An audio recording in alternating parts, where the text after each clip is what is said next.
Welcome to another edition of Versus here on Zion Mainframe. Matt Zion along with Old Man Tom. So we're going to be battling 3 games today. So this I actually don't think this is going to be very difficult for us. No, probably. But these are all games that we started around the same time. Most of them, I believe, were released around the same time. This is 7 Days to Die versus Nether versus Rust. That's kind of tough. I don't think so. I think I'm pretty sure I know which one that I crave to play the most. I feel that we've given any of those aside from Rust. We've played Rust pretty extensively. I think I've played all of them around the same amount, actually. I mean, the one we played the least was Nether, but we still had 9 or 10 parts to it. Yeah. And Rust had like 9 or 10 parts. Which all the playlists for those are down below. You can click on that and watch the videos. Almost tough to me. Okay, well, on this one, let's go through real quick. 7 Days to Die is a zombie survival horror. It started off like a direct Minecraft ripoff. Since then they've completely abolished that. That doesn't even look like cubes anymore. No, everything is smoothed out. And it's very heavy on the crafting system. Recently, they have improved the crafting system, because one thing I did not like about it was, oh, you don't know how to craft a shotgun? Go fuck yourself. Go look it up online. It's like Minecraft stuff. Now though, when I want something, I just click on it in my inventory. It'll show me what I have to do or what I need, and I can just make it. Like, there's no more memorizing. I hate doing that. I hate memorizing the mats for different stuff like that. The Fun Pimps, who are the developers of that game, and I remember because their name is funny. It's funny, yeah. Yeah.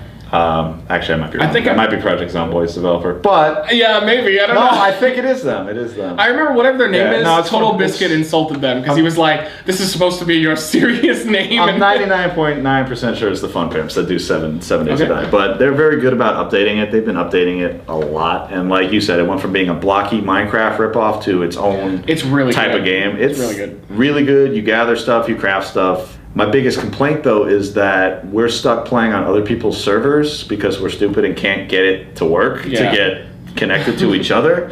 No matter what we do, no matter how much I try to set it up, I think I figured out how to do it with Hamachi, which we haven't given it another try since then, so I'm pretty sure we can do it on our own now. It's like we only have a limited time to play with each other. Yeah. To have to relearn how to fucking configure. Oh, yeah. Meat Saber. Yeah, it's like we have 3 hours to play, and it takes an hour and a half to get us up and running. That's my biggest complaint there, but I think I figured it out with Hamachi, but then on a game like that, if it's just you and me playing by ourselves...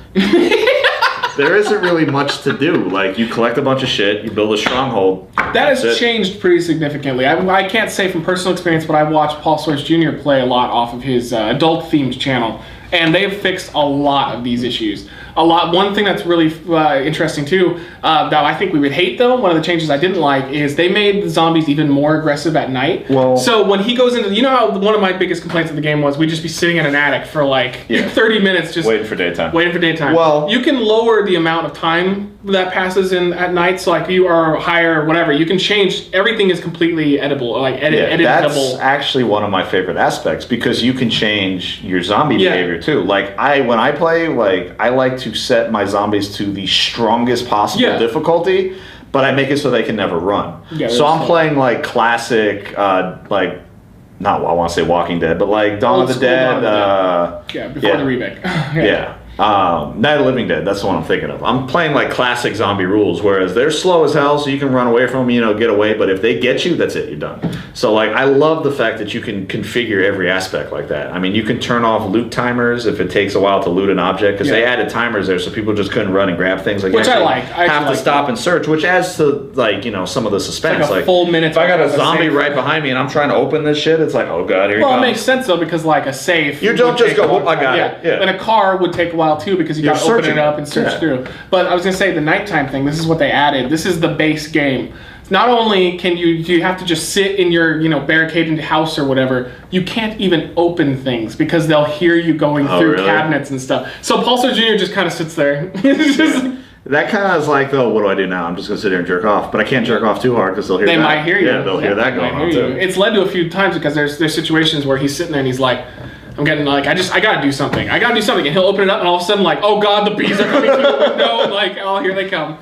Yeah, it's good. Okay, and then the next game, Nether. Which is more of a PvP, directly PvP. The atmosphere of Nether is easily the best out of these 3 games though. Because you're in a city, they've even expanded it beyond now since. They have a DLC, which is really ironic because they told everybody they would never finish the map. They said they would never have DLC. The map in Nether looks like this, but you can actually play here. Yeah. Well, they expanded a little bit. It's not as small, but it's still not what they promised. But the DLC is like an arena-based thing, which again, I'm like, how is it different from the game? The game is an arena. The game is just a giant arena. Like they're just putting you in a smaller arena. Yeah, Nether's good. I mean, all three of these games are good. Nether has the best atmosphere. It's the weakest of the three, though. I think. I agree. It's not zombies. It's aliens, which is they're cool. demons. They're demons. Yeah, alien demons. Alien demons. They're all the same. They're creepy. They're creepy. Okay, well, I just played without you because I'm awesome. I saw that you playing with yourself. I jumped on. I wanted to see what it looked like. Thanks for the invite, bro. And there was one. I was like, I'm on top of the buildings, and I'm like, I'm safe on top of the buildings, right? I turn around, and the building next to me, there's this giant flying. He's like the size of the building.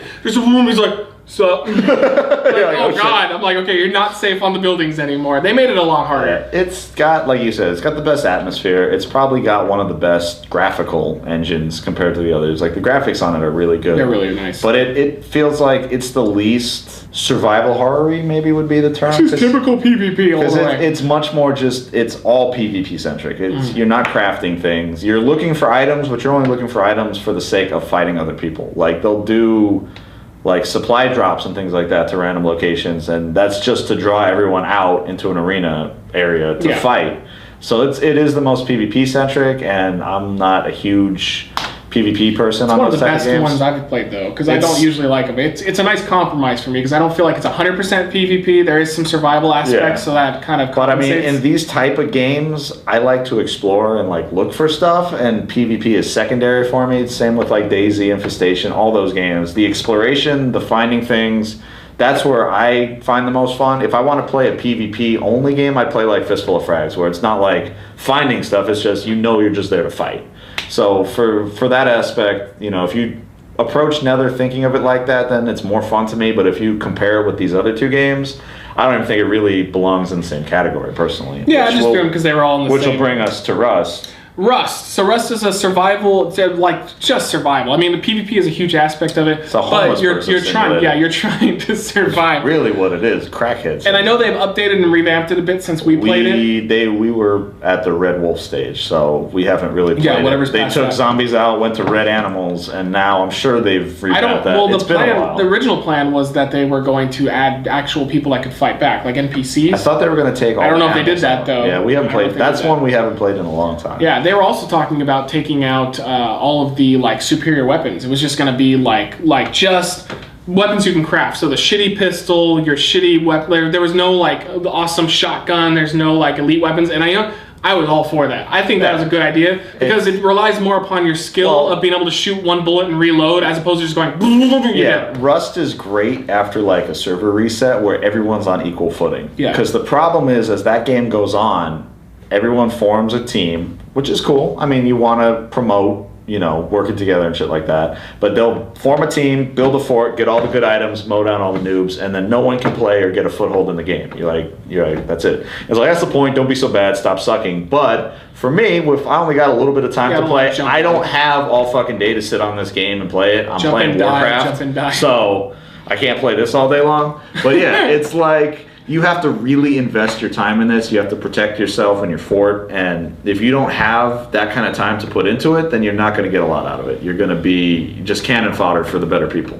Yeah. Which, if you're a douche and you like doing that, then that's the game for you, buddy. But for me, I don't know. I like the game. I like the concept. I would love it if they took all the high-tech stuff out, which they may have at this point. They may have. Yeah, we haven't played in a while. I haven't played in a long time. Yeah, because every time it feels like, oh, it's nighttime, it's dark, oh, someone's sniping me. All right, Yeah, he's got like Kevlar, he's got all the best guns and tons of ammunition and then explosives and stuff. And a nice thing about that too is this is also a heavily modded game. Nether's the only one out of these three that isn't. I don't really think you can mod it all that much. There's not much to mod. That's why it's strictly PvP. But Rust and 7 Days have heavy modded. So you can go onto servers with all kinds of different rules and all kinds of stuff like that. I've seen there was one video I watched where it was X. He's a YouTube Let's Player guy. And he came across an entire town. Like they had, there was like 60 people that had built this huge town and they had walls around it. And so X and his friends ended up trying to raid and get in to kill as many people and like destroy the town. Because I guess they weren't on the up. They were bad. Yeah. They would kill anybody that was walking by. Yeah. But like when they got inside, like it's impressive what they've built with Rust. Because a lot of stuff's just generic, like wall or like thing. But people have built these amazing houses off of it. I mean, that's one thing I don't like, one of the bigger negatives to Rust for me is the map. Like, it's just bland. All the same. It's all just rocks and grass and trees. Like a few buildings that are like... there's the occasional landmark to kind of let you know where you are, but for the most part, like, if you're in the middle of a field, you're like, I don't know what fucking way I'm going. I'm just going to wander till I see a water tank, and then I kind of know where I'm at. But, like, there's no diversity in the landscape, which is what I don't like. Whereas in, like, 7 Days to Die, there's a desert, a snow, a city, a ruined city. Like, they have a whole gamut of areas so that you can actually experience different environments. Nether is bleak, but it's all within a city and there's abandoned buildings. Like, it's interesting, whereas Rust is just field, rock, tree. And it may have changed since then. That's just, again, it may have. We're based on when the last time it was that we played. So given, you know, what we've gone through, I'm going with 7 Days to Die. I was going to go 7 Days to Die. I'm frustrated that we still haven't managed to really get... Make it easier to play the game. On our own damn server. Yeah. Which hopefully they fix that by now. We always jump into somebody's server, and then after 30 minutes, they just turn it off, and you're like, well, that's all my progress. Yeah. It's gone now. Thanks. I think in the long run, though, probably Rust, if you have time to dedicate it, is going to be a better game in the long term of your playthrough. Because 7 Days to Die, it's not that hard to get stuff, which I think is why we like it more. It's a lot easier to gear up. But once you're fully geared up in that game, there's not much to do but go hunt people. Yeah. Which is, so it's a much quicker progression of what Rust is. Like, Rust, it takes longer to gear up. It takes longer to find supplies to build your house. You can find weapons and ammo and food and stuff, but to actually find the parts to build your house, it takes a little while. X is a really good player at it, and when I watched his old Let's Plays, you know, it would take him a couple hours, and he would build up a really nice base, or like Frankie in 1080p, he would do a base. It would take him like 2 or 3 hours, but he's amazing. I mean, like, this is a guy that will take down like 10 people and not die because he knows all the little ins and outs of the game. For us, that would take like months. Yeah, so and then our base would how long did it take before buildings would collapse? It was, I don't know. It was like a week or something. Yeah, so we wouldn't. So I mean, it's not surprising we picked the more Care Bear out of the 3 games to say is our favorite, but I mean, hell, that's, you know, it draws you in. It's more friendly, casual most expensive out of the 3 also, but I still like that one the most. Yeah. Yep. Yeah, because I have money. I'm not poor. Yeah, that's right. Damn right. I pay to win. What do you guys? What are your thoughts on these 3 games? Which one's your favorite? I think we're gonna get a lot of Rust. I have a feeling Rust is gonna get a lot of fanboys out there, which it makes sense. It is a fun game. And, yeah, there's no saying. If you ever wanted a homeless simulator, Rust is the way to go. Unless you're elite and can give your life to it, in which case, then, you know, enjoy being kings of the world. We salute you, sirs. All right, there you go, guys. Another episode of Versus, and the playlist for all these are down in the description. We'll see you on the next one.